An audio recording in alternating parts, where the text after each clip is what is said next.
Mogadishu city is blighted. Its ruined houses carry the scars of violent combat. With more than 400,000 people fleeing their homes for the countryside in recent months, the streets of Mogadishu are empty.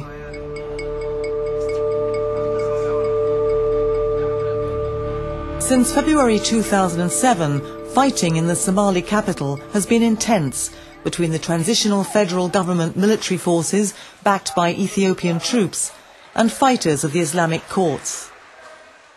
Mogadishu's hospitals are stretched to capacity.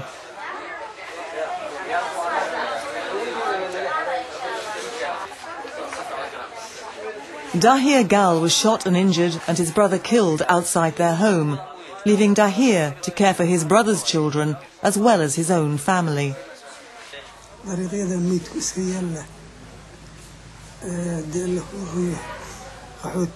There are dead bodies everywhere.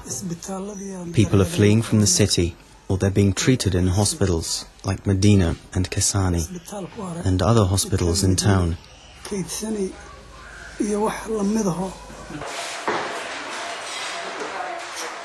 Dr. Yusuf saves another victim in his emergency room.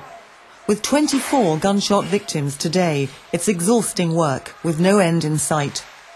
Working in Medina hospital, Dr. Yusuf is one of only 10 war surgeons in Somalia's capital. When the patient cannot come in time and they get wounded far away from the hospital, and because of clashes on the street, they have to wait many hours, and the patient will get complicated and most of the time infected.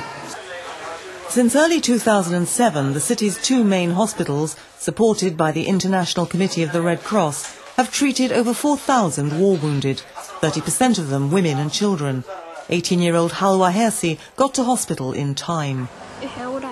I was hit by the bullet as I was going to school. I was waiting at the bus station, and as soon as the bullet hit me, I was taken directly to Medina hospital. The doctors here have saved her foot, so that one day soon she'll be able to walk to school again. Keysaney Hospital is the city's second referral hospital. It's located further east along the waterfront, away from the city where clashes are most intense. Despite the distance from the battlefield, dozens of wounded have streamed in during recent days. Families are gathered in the courtyard of what was originally a prison. They want to take care of their relatives at the hospital, and it's also a safer place to stay. We had decided to stay, and we put our trust in God.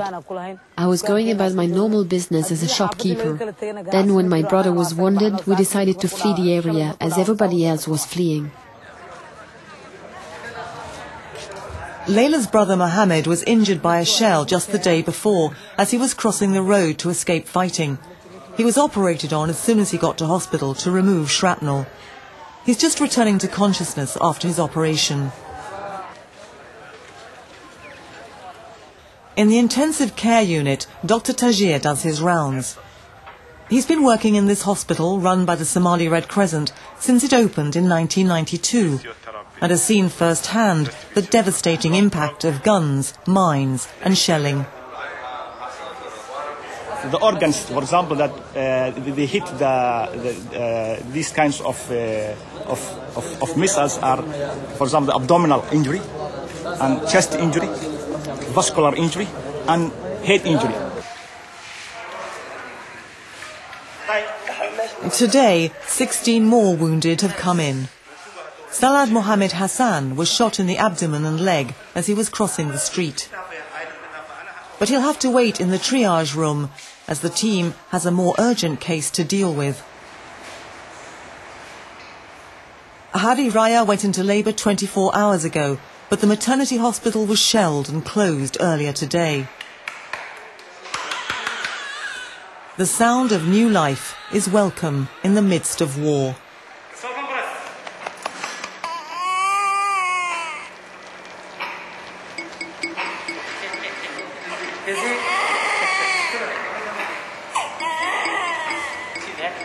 The mother's condition was critical when she arrived, but the surgeons struggle to save her life.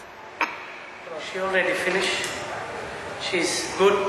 The fetus is alive, male one, and the condition is very good now. Dr. Abdullahi changes his gown and is back in the operating theatre to deal with a gunshot patient.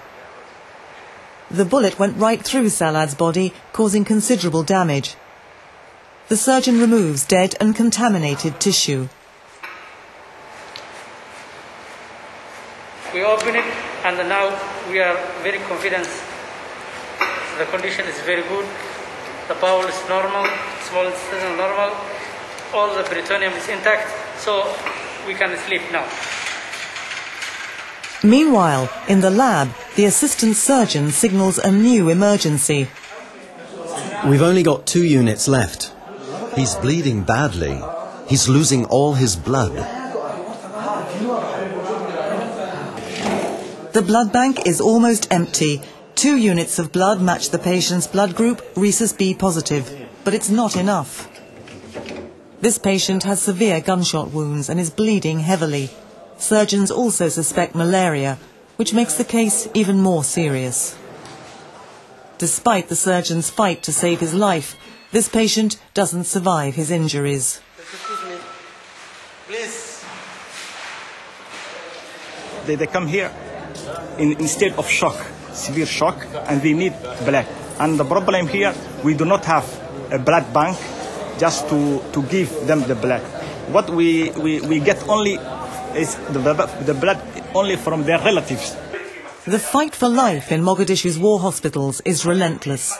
Training new doctors in this specialist vocation is essential for DrTAJIR as long as Somalia's chaos continues.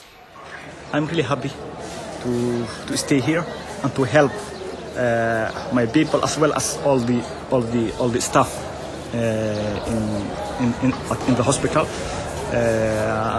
And that's what we are doing. So, and in the future also, that's what we would like to continue.